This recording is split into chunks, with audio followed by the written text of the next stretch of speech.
Усіх вітаю! Ви на каналі Січас. Мене звати Ангеліна Пойчик і разом зі мною Анатолій Грабчинський, експерт із авіації, заступник генерального директора компанії із виробництва засобів радіоелектронної боротьби. Пане Анатолію, вітаю вас! Вітаю. Друзі, підписуйтесь на YouTube канал Січас. Я вас закликаю коментувати нашу розмову і чекаю так само від вас вподобайки. Анатолій, 22 березня Російська Федерація випустила по Україні 60 шахедів та 90 ракет, майже 90 ракет різного типу. Зокрема, 12 балістичних ракет «Іскандер», 40 крилатих ракет Х-101, Х-555, 5 крилатих ракет Х-22, 7 аеробалістичних ракет «Кинжал», 2 керовані авіаційні ракети Х-59, 22 зенітно керовані ракети С-300 і 400. Застосування прямо такої величезної кількості ракет проти України одномоментно, про що свідчить, чи можна говорити про те, що ворог робить ставку не лише на тому, щоб знищити енергетичну інфраструктуру, але, мабуть, і також ставка на те, аби виснажити українську протиповітряну оборону. Як ви взагалі прокоментуєте цю величезну атаку? Давайте почнемо насправді, що там був певний такий перерва була певна щодо масованих обстрілів зі стратегічної авіації або застосуванням таких уже засобів, як там ракети Х-22 або кінжали. І насправді ворог накопичував для того, щоб завдати цього удару. І я би зазначив, що, по-перше, більшість класичних систем ракет, які були направлені на територію України, це Х-101, Х-555, Х-55, були максимально успішно збиті, були збиті максимально успішно шахеди. Так, єдине, у нас залишається проблематика – це протидія проти балістичних ракет. І про це кажуть і Офіс Президента, і ми постійно це наголошуємо, що нам треба посилення систем протиповітряної оборони в протидії проти балістичних ракет. Тут можна казати про посилення такими системами, як Петріот. Звісно, є бажання отримати систему ТХАТ, яка буде суттєво впливати на протидію, тому що це система, яка зможе збивати балістичні ракети на висоті понад 100 кілометрів. Тобто тих уламків, які пролітають і там падають на цивільні міста, вже не буде. Тому насправді можна сказати, що все ж таки є куди посилюватися, є куди напрацьовувати. А щодо ворога, ми бачимо, що ворог нещодавно отримав такий доволі потужний удар по нафтовій галузі з боку України. Тому дійсно слід було очікувати, що буде якийсь такий обстріл. І знов таки, на мою думку, використання таких засобів, які використовує Росія, це там, наприклад, та ж сама стратегічна авіація з ракетами, які можуть літати на відстань понад 5000 кілометрів, використовувати на таких дистанціях. На мою думку, це трохи недоцільно. Але ж таки бачимо, що Росія воює до останнього військового, до останнього літака, тому дійсно треба готуватися, що такі обстріли можуть повторюватися. Дійсно, Україна збила 35 ракет із 90. Сам президент Володимир Зеленський, коментуючи це і взагалі весь удар, сказав про те, що захищати Харків, Запоріжжя потрібна ППО, протиповітряна оборона, щоб захистити людей, інфраструктуру, будинки та греблі. Партнери точно знають, що необхідно, точно можуть підтримати, потрібні ці рішення. Життя має бути захищене від цих нелюдей з Москви. Як ви думаєте, пане Анатолій, чому, можливо, вам відомо, це питання політичної площини чи технічної, чому є затримка з наданням Україні протиповітряної оборони? Тому що було вже багато інформації про те, що ми потребуємо цієї оборони вже давно. І сигнали ми подавали в Сполучені Штати і Європейський Союз, але, на жаль, бачимо, що з цим якесь пробуксовування спостерігається. Давайте почнемо з того, що насправді, якщо казати про протиповітряну оборону України, то вона доволі потужно вибудована за ці 2 роки повномасштабного вторгнення, тому що шалонована система, в яку імплементована система радіоелектронної боротьби, дійсно дуже складно, наприклад, будувати такий захист на лінії фронту, тому що йде можливість ворогом обстрілювати і артилерійською, і різними типами ракет, там тими ж самими С-300, С-400, якими вони б'ють і по Харкову, і по, наприклад, і скидають бомби на Сумщині на прифронтовій зоні. Тобто тут ми кажемо про ускладнення створення там надійного захисту на ділянках ближче до фронту або ближче до території Росії, тому що ворог активно використовує захищену територію або тимчасово окуповану територію, де використовуються їхні системи протиповітряної оборони для того, щоб лопасити по території України. Ми бачимо, за цей рік вони скинули близько 3,5 тисяч кабів різного типу. Ми бачимо, наприклад, я би зазначив, що десь з кінця серпня минулого року активно йде така помітна зміна в тактиці обстрілів. Ми бачимо, що ворог більш активно використовує такі ракети, як Х-59, Х-69 малої і середньої дальності. Це дозволяє йому використовувати тактичну авіацію, не треба подавати дорогостоючі там і тяжкі стратегічну авіацію, тяжку стратегічну авіацію, яка дуже багато ресурсу потребує для експлуатації, для цих обстрілів. Вони більше почали працювати такими засобами. Так, вони більше збільшили знов-таки обстріли шахедами. Це теж допомагає їм суттєво навантажувати нашу протиповітряну оборону. Але так, у нас є вже протидії проти шахедів і проти цих ракет.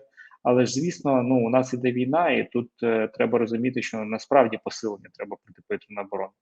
Щодо наших західних партнерів, так, ми бачимо, що є деякі такі потужні відпрацювання і надається якісь системи. Ми бачимо, що, наприклад, було зроблена модернізація деяких радянських систем, що дозволило створити власну систему протиповітряної оборони «Франксам», де безпосередньо на старі радянські системи імплементовані американські ракети.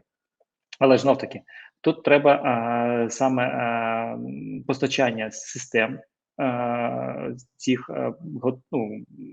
так би мовити, дивізіонів протиповітряної оборони, тому що треба збільшувати кількість. Знов таки, в умовах війни ворог активно використовує удари по території України, і тут треба від наших західних партнерів саме отримання таких систем. Щодо наших західних партнерів, як бачимо, так, є певні труднощі, наприклад, з отриманням допомоги Сполучених Штатів. Зрозуміло, що тут безумовно є і дія лобістських структур Російської Федерації, тому що вони активно залучені в інформаційному просторі. Ми вже дуже часто бачимо, наприклад, там міжнародна преса пише незрозумілі меседжі на користь, там, наприклад, тому ж ворогу. Тому насправді тут робота з боку нашої дипломатії, з боку з наших інформаційних джерел, тобто посилювати ці питання. І знов таки поясняти Європі, поясняти нашим західним партнерам, що свого часу Україна активно допомагала, наприклад, там миротворцями і в Африці, і в Європі. Ми активно були залучені, там, наприклад, до евакуації з Афганістана. Ми активно були залучені до операції «Ірак Фрідом», тому що я сам був під цей час в Іраку, я знаю, що ми активно допомагали. Мабуть, настав той час Європі вже допомагати Україні. І тут знов-таки давайте повернемося до того, що насправді посилення української протиповітряної оборони суттєво посилить взагалі європейську систему протиповітряної оборони, тому що все, що може летіти на територію Європи, це буде летіти з Росії. Хотіла б, аби ви так само відрефлексували на матеріал з Телеграф. Британська газета написали про те, що Збройні сили України через гостру нестачу боєприпасів можуть вже до кінця березня вичерпати запас ракет для протиповітряної оборони своїх міст. Ось цитата із, власне, цього матеріалу. Це означає, що замість того, щоб намагатися збити 4 з 5 російських ракет, умовно, як це робиться зараз, Україна зможе збивати лише 1 з 5 ракет. Чи можете ви з цим погодитись чи ні? Давайте почнемо з того, що, в принципі, преса є одним з інструментів тиску на наших західних партнерів для того, щоб пояснити, що дивіться, що може бути. Поки ви тут вирішуєте свої якісь політичні питання, насправді на сході Європи йде кривава війна з загарбником і можуть бути такі наслідки. Щодо залишків цих ракет, треба не забувати, що є певні ще програми. Ми бачимо, що Європа активно зараз включена щодо надання таких засобів. Ми знаємо, що ще надходять по певним там раніше наданим пакетам зі Сполучених Штатів допомога. Тому знов таки, я думаю, що тут трохи перебільшено, але такі статті на користь нам, тому що треба пояснювати нашим Європі, казати, щоб вони не забували, що війна не десь там в Україні, а на сході Європи. Як довго Російська Федерація готувалася до цієї атаки, яка відбулася 22 березня? І чи можемо ми говорити, що Росія здатна в змозі ударити ще так само, атакувати з такою приблизно кількістю ракет, приміром, найближчими днями, тижнями? Тут складно оцінити, наскільки там, які ставить для себе задачі ворог, тому що, знов таки, є розуміння планування. Щодо спроможності наносити такі удари, ми бачимо, що все ж таки їм було треба певний час для того, щоб накопичити, для того, щоб спробувати прорвати протиповітряну оборону. Давайте будемо відверті. Все, що Росія спромоглася, це вона спромоглася за рахунок тої зброї, протидії проти якої у нас дуже мало. І тут слід зазначити, що вони, наприклад, не поцілили там певними ракетами, якими там збиваються дуже активно з боку нашої протиповітряної оборони. Тобто казати про підготовку, скоріш за все, було використано, наприклад, старе якісь напрацювання по маршрутах ракет, тому що ми знаємо, що всі ці ракети, які мають у Росії, цілеуказання, так би мовити, на ці ракети безпосередньо імплементуються всередину ракети. Тобто це не з літака наведення, тобто це не про які високі технології не йдеться і мови. Це просто звичайне програмування самої ракети, куди вона летітиме, скільки вона летитиме, де буде повертатися. Тому насправді часу для такої підготовки, я думаю, що ми бачимо, що було, по-перше, 2 заходи, тобто вони в перший день активно намагалися пробити протиповітряну оборону Києву, а потім вже пішли по прифронтових зонах, по енергетичній інфраструктурі.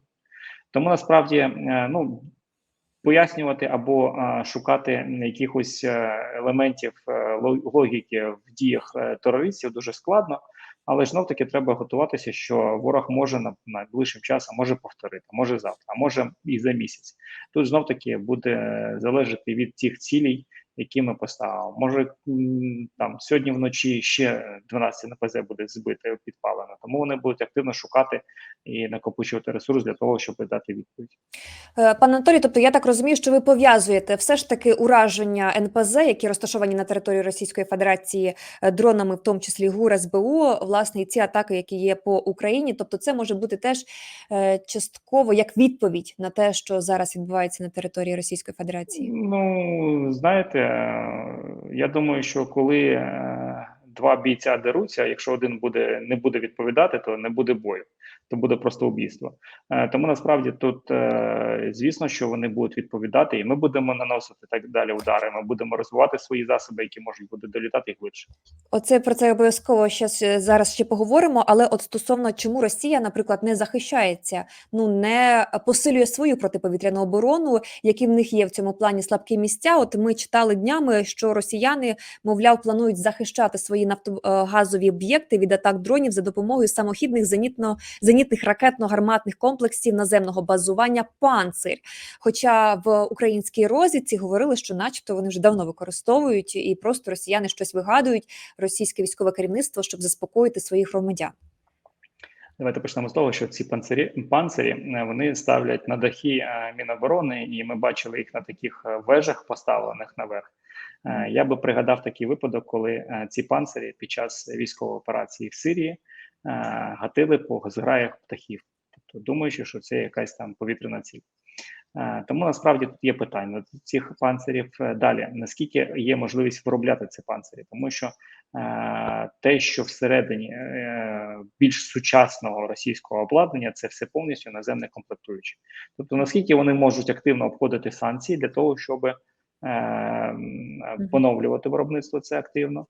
Тут, наприклад, нещодавно одне із російських видань написало, що близько 300 тендерів було оголошено на створення фортифікаційних споруд і створення, наприклад, там закупку засобів радіоелектронної боротьби для захисту проти оцих дронів, які летять, начебто, з боку України. Насправді, давайте відзначимо, що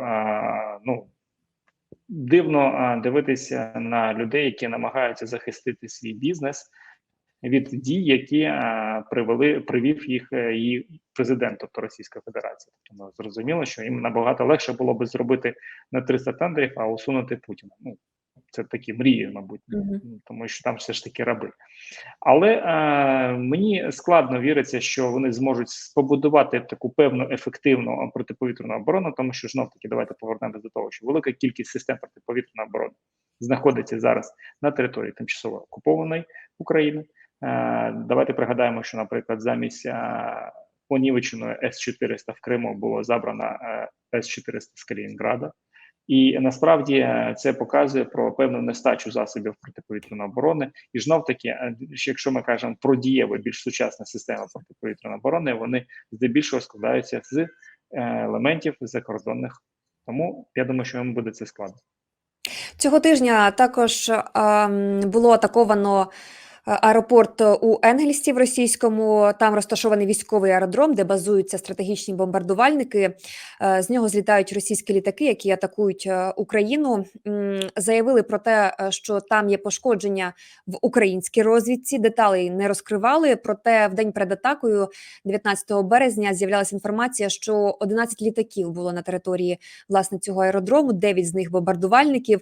Можете, будь ласка, розповісти докладніше про цю базу і взагалі, чи можуть росіяни прибрати із цієї бази стратегічні свої літаки, і якщо так, то куди? Ну, давайте позначимо, що після першого ураження літаків Ту-95, Ту-160 на авіабазі Енгельса Росія була вимушена передислокувати більшість своїх Ту-95 МС до Оленьї, це в Мурманськ. Знов таки, якщо казати про Енгельс, це доволі потужна авіаційна база стратегічної авіації, яка була визначена під час розпаду Радянського Союзу, що тут саме будуть зберігатися літаки стратегічної авіації, ну, здебільшого тут будуть зберігатися. І вона будувалася з урахуванням того, що там буде обслуговуватися певна кількість літаків стратегічної авіації. Це літаки Ту-160 і Ту-95. Насправді там знаходиться декілька літаків Ту-160. Вони, на мою думку, це літаки, які не здійснюють польоти, вони вже більш такі музейні експонати, або там, може, якщо один літаючий, то він у них знаходиться постійно в технічній частині втечі. Що казати про можливі цілі на цьому аеродромі? Ну, насправді там є, по-перше, і склади з зберіганням ракет Х-101, Х-55, Х-555. Там є доволі потужний паливно-мастильний склад, який, ну, уявіть собі, наприклад, що повна заправка літака Ту-160 – це 170 тонн пального керосину. Якщо ми кажемо, що, наприклад, планувалось, що на цьому аеродромі буде стояти там одна ескадрилья Ту-160, 12 літаків, від скільки пального повинно бути на цьому складі одночасно. Тому насправді там є дуже багато цікавих цілей. Щодо влучання, тут треба все ж таки дочекатися, мабуть, супутникових знімків, щоб отримати повну інформацію. Ну і треба не забувати, що все ж таки в минулому році у нас теж були пристріли по НПЗ, в цьому році вже були більш такі гарні влучання. Да, ми бачимо, що застосування потужних далекобійних дронів камікадзе з нашого боку, воно стає все систематичнішим. Значить, авіабаза, низка НПЗ говорять про таємний дрон, таємничий дрон, який робить Україна під назвою Лютий. Пане Анатолію, ви можете докладніше розповісти, що це, які його характеристики, якщо можна? Що можна розповісти? Розкажіть нам. Давайте почнемо з того, що там, знаєте, ну, там різні там назви є: лють, бобер, лютий бобер, чи там тут треба зазначити, що це насправді український виріб, і він з'явився завдяки тому, що наші західні партнери нас обмежили в можливості використання західних зразків техніки проти території Російської Федерації. Хоча вже є перші заяви, ми бачимо з боку пана Макрона, ми бачимо неодноразово були заяви з боку Яна Столтенберга щодо того, коли ми отримаємо F-16, ми, можливо, зможемо використовувати оснащення F-16 для того, щоб бити по стратегічних цілях Російської Федерації. Тут ми можемо казати, що у F-16 є наявне зброєння, яке може ракетами повітря-поверхня літати на відстані до 1000 кілометрів. Це суттєво важливо. Що казати про наші БПЛА, які можуть уражати, як бачимо, і МПЗ, і уражали ми і в минулому році, треба згадати, як були підірвані і ІЛи транспортні, і Ту-22М3 на авіабазі. Тому насправді потужність росте, знов-таки, за рахунок того, що є потреба і є бажання у наших інженерів створювати такий продукт. Тут би я зазначив, що, наприклад, зазначені відстані там 1100 кілометрів або 800 кілометрів. Це відстань, яку ми бачимо на карті по прямій. Для того, щоб зробити такий переліт там в групі БПЛА там, або одному БПЛА, йому треба обійти і протиповітряну оборону ворога, і радіоелектронну розвідку, і засоби радіоелектронної боротьби. Тому насправді ми можемо сміло казати, що наші українські БПЛА можуть літати на відстань до 2500 кілометрів. І це вже є такі результати, насправді вони працюють. Потужно. Дійсно, стосовно F-16, у Пентагоні говорили про те, що ці літаки дадуть нам унікальний повітряний потенціал, так було сформульовано. Ну, а стосовно того, коли ми їх отримуємо, от у Данії заявили про те, що в першій половині цього року ми вже їх отримаємо, ці літаки. Сподіваємось. Просто, Анатолій, я чула, що це добре, звичайно, що ми їх отримуємо, але питання інфраструктури дуже гостро стоїть в Україні, де їх зберігатимуть, чи достатньо підготовлені ці так звані ангари, і враховуючи цей момент, скільки ми можемо прийняти цих F-16, і якщо це буде всього декілька, ну чи відчутно це буде на фронті? Давайте почнемо з того, що насправді щодо інфраструктури. Мені складно зрозуміти тих людей, які розповсюджують інформацію щодо непідготовленості інфраструктури. F-16 прилетали до нас в Україну, F-18 і другі типи натівських зразків. І тут слід зазначити, що вони і приземлялися, злітали, і виконували певні вправи над територією України. Тому казати, що, наприклад, злітні смуги України не підготовлені, тому що це неправильно.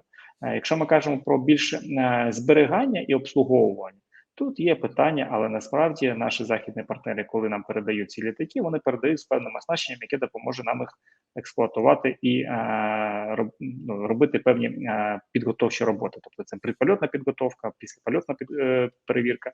І за рахунок цього нас також навчаються і інженерний склад, який буде готовий обслуговувати ці літаки. Ми кажемо зараз про обслуговування межрегламентне. Ми не кажемо зараз про регламентне обслуговування або ремонт літаків, тому що такі роботи безпосередньо виконуються з наявним персоналом від заводу виробника, так би мовити.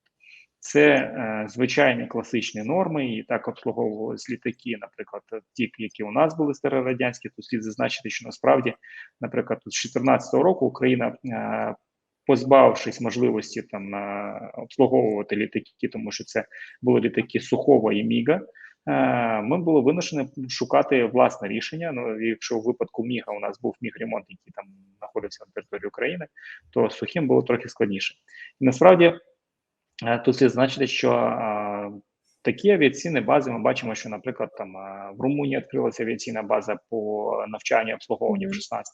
Тобто це набагато ближче. Тобто ми можемо казати, що вже створюється певна логістична система, яка би допомагала нам їх або модернізувати, або ремонтувати в випадку якихось пошкоджень.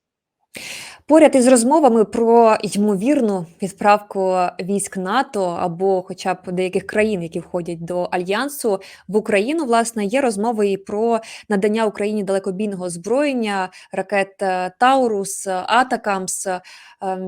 Скажіть, будь ласка, якби Україна їх отримала, чи це мало б якісь фундаментальні зміни на полі бою, і яка взагалі необхідність, власне, в такому озброєнні? Давайте почнемо з того, що насправді ефективність потрібна в засобах ураження на відстані до 1000 кілометрів, тому що якщо ми кажемо, що ми хочемо збільшити логістичне плече ворогу, то тут треба бити найближчим або складам зберігання, або, наприклад, формуванням якихось військових. В 1000 кілометрів попадають будь-який стратегічний аеродром, з якого здійснюються перельоти і обстрілювання, тактична авіація аеродроми, велика кількість попадає. І тут насправді це суттєво вплине. Знов таки, тут питання щодо використання цих ракет, чи дозволять нам західні партнери використовувати проти території Російської Федерації, тому що ми бачимо, що нам дозволяють використовувати і проти тимчасово окупованої території України. Але я думаю, що все ж таки є розуміння логічне, що насправді використовувати, наприклад, навіть проти тих Су-34, які скидають авіаційні бомби або запускають крилаті ракети Х-59, Х-69 з боку Росії, нам дозволять. Тому що ми бачили, що, наприклад, в минулому році була Брянська різня, коли були знищені 2 Су-34, 2 гелікоптери Мі-8 на території Брянської області. Тому, в принципі, я думаю, що такі можливості будуть надані щодо знищення безпосередньо тактичної авіації або, можливо, пускових установок наземних, з яких обстрілюється Харків. Це дуже важливо. І тут можна сказати, наприклад, що коли обстрілювали літаки безпосередньо Київ позавчора, Мгм. то саме Ту-95 підлетіли до території України на відстані 350 кілометрів. І тут можемо сказати, що, наприклад, з урахуванням комплектації літаків F-16 Block 50, то ми можемо казати, що ми могли би вразити ці літаки. Стосовно того, що Україна виробляє, отже, Федоров заявив, міністр цифрової трансформації, сказав, що Україна може виробляти 2 мільйони дронів на рік. І що, мовляв, масштабування цього процесу потребує додаткового фінансування. Які зараз темпи виробництва нині у нас дронів, і наскільки реальний показник у 2 мільйони? Тому що раніше президент України говорив про те, що можливо 1 мільйон дронів виробляти, а тепер вже ми чуємо цифру вдвічі більшу. Давайте почнемо з того. Що насправді мільйон дронів ми вже виробляємо, якщо ми кажемо про FPV-дрони. Тому це цілком це реально і це не проблема. І 2 мільйони дронів це реальна підйомна сума. Просто питання в масштабуванні виробництва, питання в можливостях закуповувати комплектуючі, питання в можливостях, щоб постачати це в війська безпосередньо, тому що ми ж розуміємо, що все це коштує грошей. Навіть враховуючи те, що є велика кількість фондів, які в свій вільний час збирають ці FPV-дрони, їм треба закуповувати комплектуючі. І тут ми впираємося в проблематику саме з комплектуючими. До речі, за рахунок наших західних партнерів, по заявам Мінцифри, ми ж теж прогнозуємо, зможемо отримувати певні комплектуючі, з яких будемо потім збирати ці FPV-дрони. Це, до речі, доволі потужне рішення, і воно насправді допоможе нам масштабувати виробництво.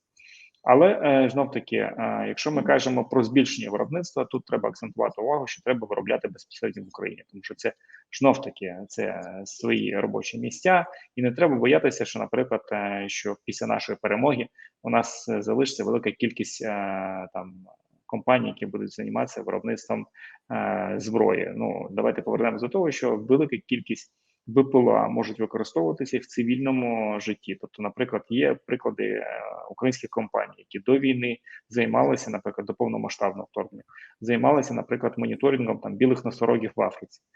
Є велика кількість дронів, які займалися там перевіркою пожеж в Канаді, тобто і так далі, лісових. І знов таки, ми створюємо високотехнологічні продукти, в котрі в подальшому зможемо пропонувати нашим західним партнерам як в якості зброї для накопичення складів. Що у окупантів із виробництвом FPV-дронів? Ми читали, що там якийсь у них був скандал з дронами, які називаються «Судний день».